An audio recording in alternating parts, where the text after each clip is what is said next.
आज हम लोग मैथ का संख्या टॉपिक पढ़े थे, उसी का पार्ट 2 संख्या से रिलेटेड और भी आगे संख्या। तो नंबर्स, संख्या, आगे कौन कौन संख्या पढ़ेंगे जैसा कि बोर्ड पे लिखा हुआ है, और हम लोग सुनेंगे, सिर्फ लिखने का जरूरत नहीं है, सुनने से कंसेप्ट क्लियर, रिजल्ट क्लियर। तो जैसा हम यहाँ लिखे हैं ऋणात्मक संख्या, फिर लिखे हैं धनात्मक संख्या, फिर सम संख्या, विषम संख्या, भाज्य या यौगिक संख्या, अभाज्य या रूट संख्या, जुड़वा अभाज्य संख्या, सह-अभाज्य संख्या, संपूर्ण संख्या, परिमेय संख्या, अपरिमेय संख्या। इन सभी संख्या को हम लोग एग्जाम्पल के साथ सीखेंगे। सबका परिभाषा याद हो या नहीं हो, लेकिन सबका एग्जाम्पल याद रखना कंपलसरी है, क्योंकि जो भी क्वेश्चन पूछा जाता है सबका एग्जाम्पल से ही पूछा जाता है। जैसे 10 पुरुष के बीच में तुमको उसमें से तुम्हारा बाप भी खड़ा रहेगा, कहेगा इसमें से कौन है तुम्हारा पापा, पहचानो। तो पहचानने से, देख के पहचान लगेगा, उसके बात से, सुनने से पहचान आ जाता है। उसी तरह संख्या को भी हम लोग पहचानेंगे कि किसको कहा जाएगा सम संख्या, किसको विषम संख्या, किसको अभाज्य संख्या, किसको भाज्य संख्या, किसको परिमेय, किसको अपरिमेय और किसको संपूर्ण संख्या। तो अब हम लोग आगे देखते हैं कि ऋणात्मक संख्या। ऋणात्मक संख्या हमेशा माइनस में जाएगा, तो -1, -2, -3, -4, -5 डॉट डॉट इन्फिनिटी तक चलते रहेगा। तो ऐसे संख्या को कहा जाएगा ऋणात्मक। दूसरा लिखा है धनात्मक। धनात्मक में 1, 2, 3, 4, 5 इन्फिनिटी तक चलेगा। इसमें हम लोग चिन्ह भी लगा सकते हैं, +1, +2, +3, +4, इस तरह से चलते रहेगा, तो कहलाएगा धनात्मक। फिर आगे चल के फिर आप इसी को बांटेंगे संख्या को, तो आएगा सम संख्या। तो सम संख्या में याद रखेंगे क्या, 2, 0, 2, 4, 6, 8, 2 करके बढ़ाते चल जाएंगे, तो सबका सब क्या आएगा, सम संख्या आएगा। और इसमें याद रखना है सबसे छोटी सम संख्या क्या होगा, कमेंट में लिखिएगा। आगे लिखे हैं विषम संख्या। विषम संख्या 1, 3, 5, 7, 9, इसमें भी क्या होगा, प्रत्येक विषम संख्या में 2 जोड़ते चल जाएंगे, तो अगला वाला बड़ी विषम संख्या प्राप्त होगा, ये भी इन्फिनिटी तक चलेगा। फिर आगे लिखे हैं भाज्य या यौगिक संख्या। इसमें याद रखना है कि जिस संख्या का सिर्फ 2 ही गुणनखंड हो तो वो अभाज्य कहलाता है, लेकिन यहाँ उसमें याद रखना है कि जिस संख्या में एक तथा खुद के अलावे और भी किसी संख्या से भाग लगता है, मतलब जिसका गुणनखंड 2 से अधिक होगा, वह संख्या भाज्य या यौगिक कहलाएगा। जैसा एग्जाम्पल लिखे हैं 4, 6, 8, 9, इस तरह से डॉट डॉट इन्फिनिटी तक चलेगा।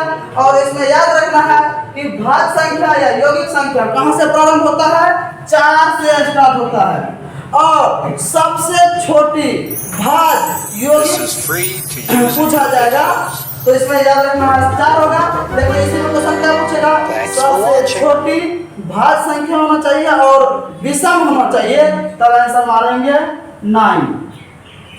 सॉरी, इसमें घेर दिए, नीचे वाला में घेरना था।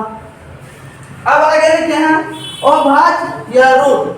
अभाज्य या रूट जस्ट उसका उल्टा, जिस संख्या का मात्र 2 ही गुणनखंड हो।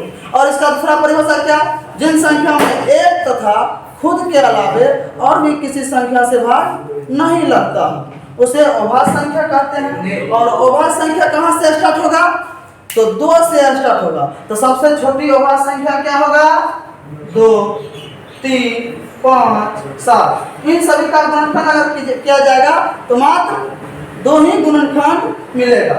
अब आगे लिखे हैं जुड़वा अभाज्य संख्या।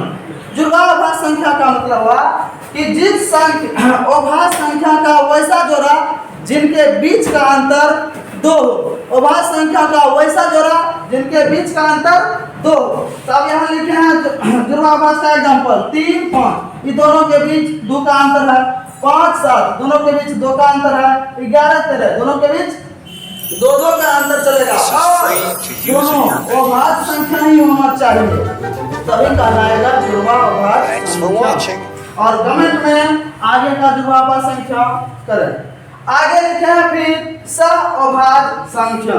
सहअभाज्य संख्या को पहचानने के लिए सबसे पहले मौसो जानना होगा। अब मौसो जो सीख गया वो सहअभाज्य संख्या को पहचान लेगा क्रम से। सहअभाज्य संख्या का डेफिनेशन करता है जिन दो संख्या का मौसो एक हो, जिस दो संख्या का मौसो एक हो उसे सहअभाज्य संख्या कहा जाएगा। जैसे एग्जांपल में लिखे हैं 4 5। 4 है अभाज्य संख्या नहीं है, 5 भाज्य संख्या है, सॉरी 4 भाज्य संख्या है, 5 अभाज्य संख्या है। इन दोनों का मौसो निकाला गया तो निकलेगा 1, तो ऐसे संख्या को कहा जाएगा सहअभाज्य संख्या। फिर लिखे हैं 6 7, इसका भी मौसो निकालेगा 6 और 7 का तो निकलेगा 1, तो यह भी क्या होगा सहअभाज्य संख्या। 24 25 सहअभाज्य संख्या होगा। तो सहअभाज्य संख्या समझ में आ गया होगा और सहअभाज्य संख्या से क्वेश्चन कंपलसरी है 10th वाले बोर्ड में पक्का आएगा, अभाज्य संख्या से पक्का आएगा। आगे जानते हैं संपूर्ण संख्या। 99% बच्चा संपूर्ण संख्या के बारे में नहीं जानता होगा, ये वीडियो देखने के बाद सीख जाएगा।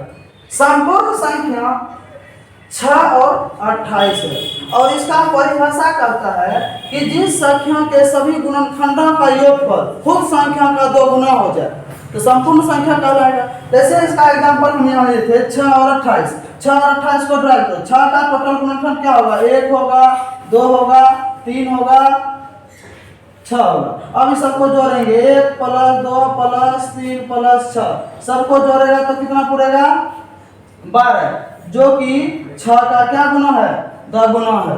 अब इसी तरह से 28 का भी चेक करेंगे, 28 का गुणनखंड टोटल निकाल के सबको योग करेंगे, स्वयं संख्या का क्या हो जाएगा 2 गुना, तो वह संख्या क्या कहलाएगा संपूर्ण संख्या।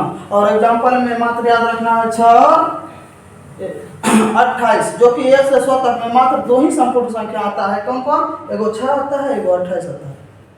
और इसके बीच और 1 से 100 के बीच अगर और भी कोई संपूर्ण संख्या आपको पता है तो कमेंट करें।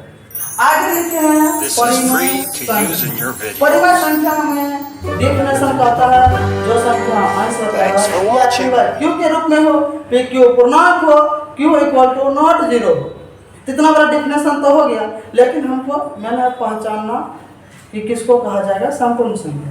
तो इसमें याद रखना है अंश बटा हर होना चाहिए, ऊपर में अंश नीचे हर। तो जैसे सबका सब संपूर्ण संख्या है, यहाँ लिखा है 0/7 संपूर्ण संख्या है, क्या इसका उल्टा 7/0 संपूर्ण संख्या होगा या नहीं, कमेंट कीजिए। आगे लिखे हैं फिर अपरिमेय संख्या। अपरिमेय संख्या में याद रखना है जो संख्या रूट के अंदर हो और उसका परिपूर्ण रूप से वर्गमूल नहीं हो, मतलब रूट के अंदर फंस जाना चाहिए। किसके अंदर फंसेगा, रूट के अंदर अगर फंस गया तो कहलाएगा अपरिमेय संख्या। जैसे में रूट अंडर 5/4 इसको सॉल्व करेगा तो आएगा √5 बटे में हो जाएगा 2, ये भी क्या कहलाएगा अपरिमेय संख्या ही होगा। और इत्यादि बहुत सारी अपरिमेय संख्या। तो इतना पढ़ाने के बाद हमको लग रहा है कि संख्या को पहचानने आप जरूर सीखेंगे और 2-3 बार वीडियो को लगातार रिपीट करके देखेगा तो सब लाइफ टाइम के लिए संख्या फिट हो जाएगा। और संख्या से रिलेटेड क्वेश्चन हर एक कॉम्पिटिटिव एग्जाम में आएगा, और क्लास 10th हो, 11th हो, 12th हो, इसी को थोड़ा सा मॉडिफाई कर करके पूछने का तरीका बदल देता है, लेकिन संख्या का पहचान आना कंपलसरी है। जिसको मैथ जानना है तो मैथ में सबसे पहले नंबर टॉपिक में कम से कम 13 14 15 को संख्या भी हो सकता है, सबका परिभाषा याद हो या नहीं हो, लेकिन एग्जाम्पल याद रखना कंपलसरी है। और अगले वीडियो में मिलेंगे वास्तविक संख्या लेके, जो कि 9th में टॉपिक है मैथ का पहला वास्तविक संख्या, 10th में भी आता है वास्तविक संख्या। तो अगले वीडियो में मिलेंगे पार्ट 3 में वास्तविक संख्या को लाइक करें, शेयर करें, चैनल को 2-3 बार। Thanks for watching.